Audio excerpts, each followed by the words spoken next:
Hello friends, very good afternoon. Today I am going to teach you a very beautiful poem from Gitanjali, and it is poem number 11, and it was composed by Rabindranath Tagore, who was born in 1861 and died in 1941. As far as Rabindranath Tagore was concerned, he was born he was born इनका जन्म कब हुआ?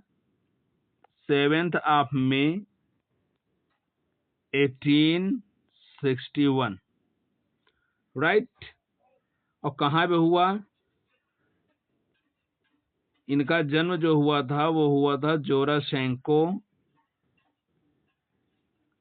कोलकाता। कहाँ हुआ? कोलकाता में हुआ। Next देखते हैं इनका जो डेथ है वो कब हुआ? 7 अगस्त 1941। ओके।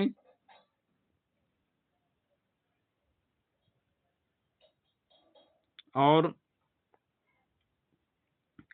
फादर्स नेम महर्षि देवेंद्रनाथ,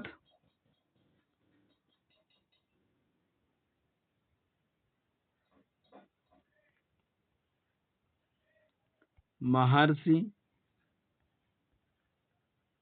देवेंद्र नाथ, और माता का नाम शारदा देवी।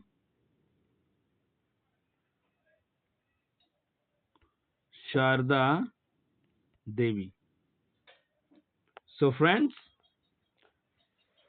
जहाँ तक रविन्द्रनाथ टैगोर का संबंध है तो रविन्द्रनाथ टैगोर को इसी गीतांजलि के लिए 1913 में, कब?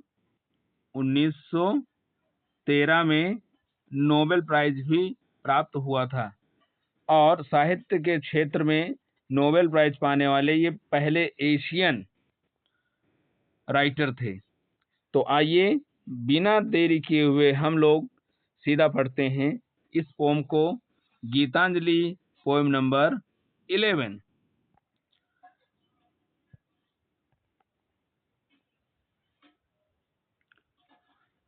तो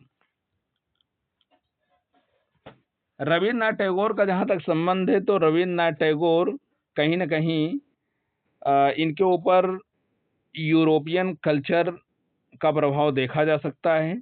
यूरोपियन कल्चर के साथ साथ इंडियन कल्चर से भी ये काफ़ी प्रभावित थे। तो एक बार ये कहीं चले जा रहे थे और रास्ते में एक मंदिर दिखाई पड़ता है, और मंदिर में एक पुजारी पूजा कर रहा होता है, और तभी ये मंदिर में जाते हैं और देखते हैं कि वहाँ पे तो अंधेरा व्याप्त है और पुजारी पूजा में लीन है। तो ये पुजारी से बात करते हैं और क्या कहते हैं, आइए पढ़ें और समझें। कहते हैं, leave this chanting. Dear friends, Rabindranath Tagore साहब उस प्राइस्ट से कहते हैं, लीव दिस चैंटिंग। कहते हैं कि हे पुजारी, लीव मीन्स छोड़ दो, यानी त्याग दो, और चैंटिंग का मतलब होता है मंत्रोच्चार करना। ये मंत्रोच्चार करना त्याग दो, और सिंगिंग, ये जो गीत गा रहे हो, ये सब गीत मतलब भजन, जो ये भजन कर रहे हो, जो मंत्रोच्चार कर रहे हो, ये सब त्याग दो। टेलिंग बीट्स, और ये जो बीट्स का मतलब होता है माला, और टेलिंग मतलब फेरना, माला फेरना, और माला फेरना भी बंद कर दो। पहली लाइन में क्या कहते हैं? कहते हैं कि हे प्राइस्ट, ये जो मंत्रोच्चार कर रहे हो और जो भजन गा रहे हो, और साथ ही साथ माला का फेरना, ये सब बंद कर दो। whom dost thou worship in this lonely dark corner of a temple? और आप किसकी पूजा कर रहे हो? whom, किसकी, डस्ट thou worship, आप पूजा कर रहे हो, इन दिस लोनली, इस अकेले, डार्क, अंधेरे युक्त, कार्नर ऑफ ए टेम्पल, मंदिर के एक कोने में बैठ करके आप किसकी पूजा कर रहे हो? विद डोर ऑल शट, सारे दरवाजों को बंद करके आप किसकी पूजा कर रहे हो? ओपन दाइन आइज, हे पुजारी अपनी आंखों को खोलो, एंड सी, देखो, thy God is not before thee, तुम्हारा भगवान तुम्हारे सामने नहीं है। बहुत ही बड़ी बात रविन्द्रनाथ टैगोर ने उस समय अपने गीतांजलि के माध्यम से इन्होंने व्यक्त किया, और एक प्रकार से उस समाज पर एक प्रकार से इन्होंने बहुत बड़ा प्रहार किया, जहां पर आडंबर युक्त समाज इन्होंने देखा, और तत्कालीन बंगाल भारतीय संस्कृति का केंद्र हुआ करता था, और ऐसे में इन्होंने पहले स्टेंजा के माध्यम से जोरदार प्रहार किया। आगे कहते हैं कि एक बार और देख लेते हैं, और ये कहते हैं कि हे पुजारी, होम डस्ट दाउ वर्शिप, तुम किसकी पूजा कर रहे हो? In this lonely dark corner of A temple with door all shut, मंदिर के दरवाजों को बंद करके अंधेरे एक कोने में आप किसकी पूजा कर रहे हो? ओपन दाइन आइज, अपनी आंखों को तो खोलो, एंड सी, और देखो, दाई गॉड, तुम्हारा भगवान, इज नॉट बिफोर दी, तुम्हारे सामने नहीं है। तो पुजारी कहता है भगवान कहाँ है? पुजारी कहता है, पुजारी यहाँ पर अब एक क्वेश्चन अराइज करता है और कहता है कि टैगोर भाई साहब, अगर भगवान यहाँ नहीं है तो भगवान कहाँ है? तब टैगोर उसको उत्तर देते हैं, और क्या उत्तर देते हैं आइए पढ़ते हैं, समझते हैं। कहते हैं कि he is there where, Rabindranath Tagore कहते हैं ही इज देयर, ही का प्रयोग हुआ है गॉड के लिए, भगवान वहां है, वेयर, जहां पर, tiller is tilling hard ground, जहां पर किसान कठोर जमीन को जोत रहा है। भगवान यहाँ नहीं है, भगवान वहां है जहां पर किसान कठोर भूमि को जोत रहा है। And where the path maker is breaking stones, और वहां जहां पर रास्ता बनाने वाले मजबूत पत्थरों को तोड़ने का काम कर रहे हैं, और पत्थरों को तोड़ तोड़ करके लोगों के लिए रास्ता बना रहे हैं, भगवान वहां है। ही इज विद देम, ये उनके साथ है। In sun and shower, sun and shower मतलब कहने का मतलब सीधा सा वो है कि जो भगवान है वो हर मौसम में उनके साथ है। सन एंड शावर, चाहे वो खुला धूप हो, चाहे वो बूंदाबांदी हो रही, यानी हर मौसम में ईश्वर उनके साथ है। किनके साथ? वो लोग जो कठोर भूमि को जोतने का काम करते हैं, और इसके अलावा वो लोग जो पत्थरों को तोड़ करके रास्ता निर्माण करने का काम करते हैं। And his garments is covered with dust, और जो लोग खेतों को जोतते हैं, पत्थरों को तोड़ते हैं, उनके जो कपड़े हैं वो मिट्टी से सने हुए हैं। Put off thy holy mantle, और कहते हैं हे पुजारी, क्या कहते हैं?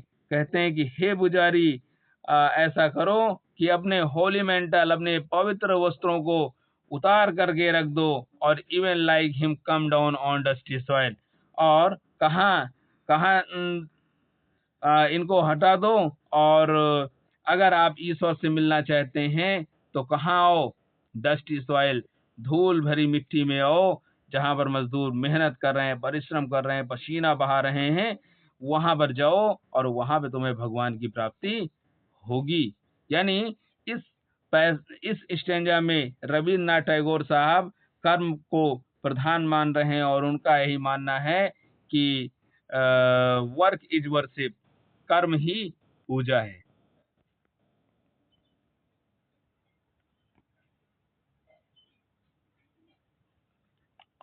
फिर इसके बाद रविन्द्रनाथ टैगोर एक और बड़ी बात यहाँ पे कह रहे हैं, डेलिवरेंस। कहते हैं कि हे पुजारी, क्या आप मुक्ति पाने की इच्छा रखते हो? क्या मुक्ति पाने की इच्छा रखते हो? Where is the deliverance to be found? ये बताओ मुक्ति को कहाँ पाया जा सकता है?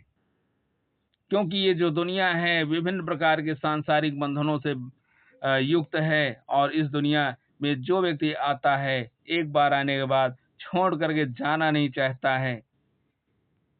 लेकिन इन सब चीजों से अगर मुक्ति पाना है तो कैसे, कहाँ पे मुक्ति मिलेगी? Our master himself has joyfully taken upon him the bond of creation. और यहाँ पर रविन्द्रनाथ टैगोर साहब कहते हैं कि हमारा जो मास्टर है, हमारा अपना जो मालिक है, हमारा जो मालिक है, himself has joyfully taken upon him the bond of creation. मतलब इस दुनिया के जो निर्माता के नियम हैं उनसे कहीं न कहीं आनंद के साथ बंधा हुआ है एक प्रकार से। और he is bound with us all for ever. और इस मतलब कि हर कोई, ही इज बाउंड, एक प्रकार से ये जो दुनिया है, हम मतलब इस दुनिया की जो नीति है, नियम है, हम उनसे घनिष्ठता के साथ जुड़े हुए हैं। Our master himself has joyfully taken upon, हम लोग इस दुनिया के जो नियम हैं उनसे एक प्रकार से बड़ी मजबूती के साथ जुड़े हुए हैं। और he is bound with, he is bound with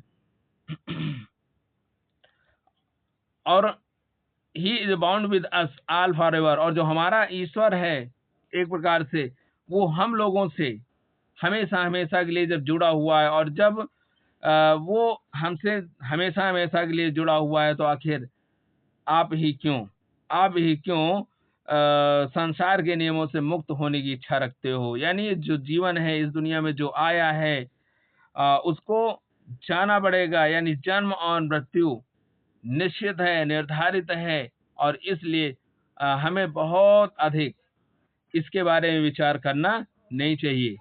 और आगे रविन्द्रनाथ टैगोर कहते हैं कम आउट दाई मेडिटेशन, और कहते हैं कि हे पुजारी कम आउट का मतलब होता है बाहर आओ, यानी समाप्त कर दो दाई मेडिटेशन, अपनी तपस्या, यानी अपनी चिंतन।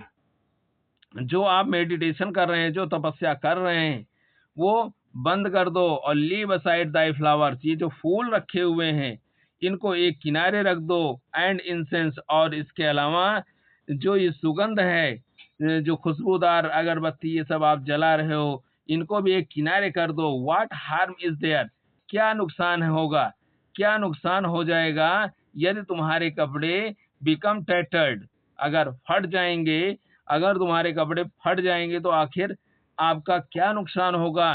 एंड स्टेन, अगर तुम्हारे कपड़ों में धब्बा लग जाएगा तो क्या नुकसान होगा। मीट हिम, ईश्वर से मिलो।